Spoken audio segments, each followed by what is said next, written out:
श्री शिवाय नमस्तुभ्यम। हर हर महादेव भक्तों, जैसे कि आप लोग जानते हो इस बार 10 दिसंबर को रवि प्रदोष पड़ रहा है और रविवार प्रदोष पर जो उपाय किया जाता है वो बहुत ही लाभकारी होता है।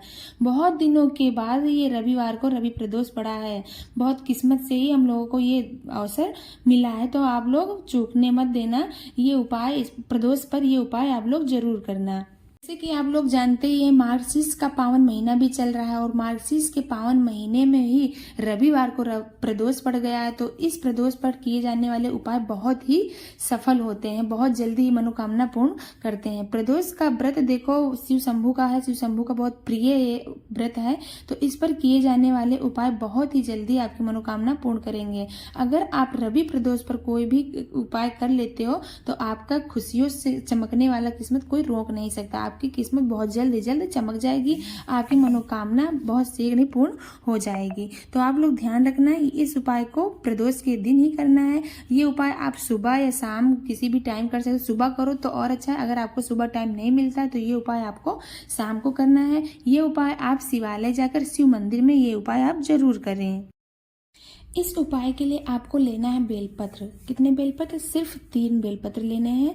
आपको 3 बेलपत्र लेकर जाना है शिवालय। शिवालय जाकर आपको जैसे रोज की पूजा अर्चना करते हो वैसे आपको पूजा अर्चना कर लेना है, क्योंकि सोमवार का दिन है, प्रदोष का दिन है। तो शिव मंदिर में जाकर आप पहले पूजा अर्चना कर लीजिए, रोली चंदन कुमकुम जो भी हो लगा दीजिए। उसके बाद आप बैठकर उपाय कीजिए। उपाय मात्र आपको 3 बेलपत्र से ही करना है। वो बेलपत्र आपको अलग रखना है। ये नहीं आप जल चढ़ाए हो तो वो बेलपत्री उसी वक्त आप चढ़ा दो, ऐसे नहीं। उपाय के लिए आपको बेलपत्री अलग से ही रखना है। वो 3 बेलपत्री आपको अलग से रखना है। तो क्या करना है, आप 3 बेलपत्री लेकर गए हो, पूजा अर्चना आपका हो गया, तो आपको सीधे बैठ जाना है, शिवलिंग के पास में बैठ जाना है। और जो एक बेलपत्री है ना, उस बेलपत्री को माँ अशोक सुंदरी की जगह पर आपको समर्पित कर देना है, चढ़ा देना है।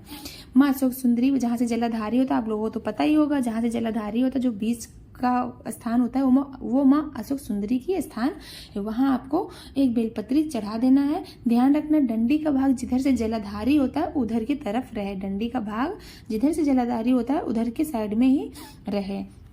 अब आपकी पहली बेलपत्री तो चढ़ गई है, बाकी कितने बचे? 2। अब 2 बेलपत्री आपको कहाँ चढ़ाना है, ध्यान से जरूर सुने। अब जो दूसरी बेलपत्री आपको चढ़ानी है, वो चढ़ानी तो शिवलिंग के ऊपर ही है, लेकिन किस नियम से चढ़ानी है इस बात का आप लोग जरूर ध्यान दीजिए। क्या करना है, आपको दूसरी वाली बेलपत्री लेनी है और जहाँ से जलाधारी होता है, जहाँ से बूंद बूंद पानी शिवलिंग के ऊपर टपकता रहता है ऊपर से, वहाँ आपको इस बेलपत्री को टच कराना है, स्पर्श कराना है। और शिव भगवान की 5 बेटियों का नाम लेकर, जया, विषहरा, शामलीवारी, दौदली और देव, 5 बेटियों का नाम लेकर उस बेलपत्री को वहाँ आपको स्पर्श करा लेना है। उसके बाद आपको शिवलिंग के ऊपर समर्पित कर देना है।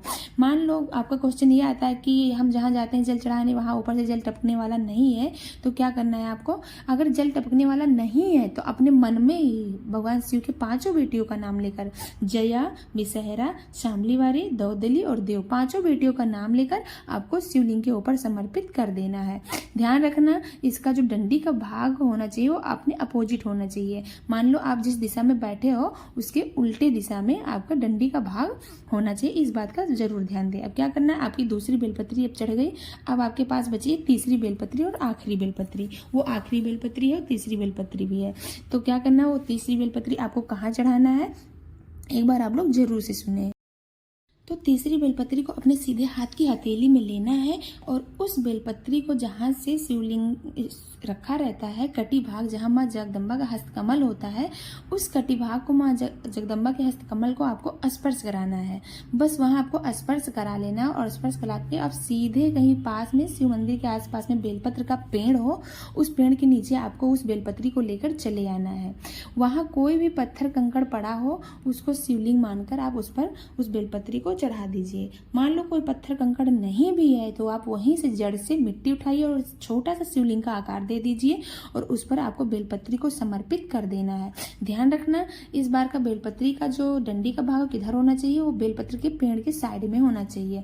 जैसे हम आगे बैठे हैं और बेलपत्र चढ़ा रहे हैं शिवलिंग के ऊपर, कंकड़ के ऊपर, तो उसका बेलपत्री का डंडी का भाग पेड़ के साइड में होना चाहिए। इस तरह आप बेलपत्री को चढ़ा दो, श्री शिवाय नमस्तुभ्यम का जाप कर लो और आपकी जो भी मनोकामना हो, व्यापार से है जुड़ी हुई, धन से जुड़ी हुई है, आपका व्यापार नहीं चल रहा है, आपके घर में धन की कमी है, बरकत नहीं हो रही है, या कहीं आपका पैसा अटक गया, निकल नहीं रहा है, ये सब बाबा से विनती करते हुए बोलिए, बाबा ये मेरी मनोकामना, इसको आप पूर्ण कीजिए। इस तरह आप बेलपत्र को चढ़ा दीजिए और आपकी मनोकामना बहुत से ही भोले भंडारी पूर्ण करेंगे, आपका घर भंडार से भर देंगे। मान लो आपको बेलपत्र नहीं मिलता है प्रदोष के दिन, तो आप क्या करोगे, उसका भी एक उपाय है। मान लो आपको बेलपत्र नहीं मिलता है, कहीं भी नहीं मिलता है, कारणवश आप भूल गए हो, बेलपत्र नहीं मिला, आप शिवालय के पास पहुंच गए हो और आपको उपाय करना है अपनी मनोकामना को लेकर, तो क्या करना है, आपको शिवालय जाना है। शिवालय जाकर आपको जो शिवलिंग पर चढ़ी हुई बेलपत्रियां हैं उसमें से आपको 3 बेलपत्री उठा लेनी है। कितने, मात्र 3 बेलपत्री आपको उठानी, क्योंकि ये उपाय आप सिर्फ और सिर्फ 3 बेलपत्री से ही करना है आपको। तो 3 बेलपत्री उठा लेनी है और उस बेलपत्री को उठाकर धुल लीजिए, बिना धुले मत करिएगा, नहीं तो मान्य नहीं होगा। बेलपत्री उठाए हो तो उसको धुल लीजिए, धुलने के बाद आप ये उपाय कर सकते हो। जिस तरीके से मैंने बताया है इस तरीके से आप तीनों बेलपत्री से ये उपाय कर सकते हो। ये बिल्कुल नया उपाय है, एकदम नया उपाय है, और ये प्रदोष काल के समय, प्रदोष के दिन करते हो तो आपकी मनोकामना बहुत सी पूर्ण हो जाएगी।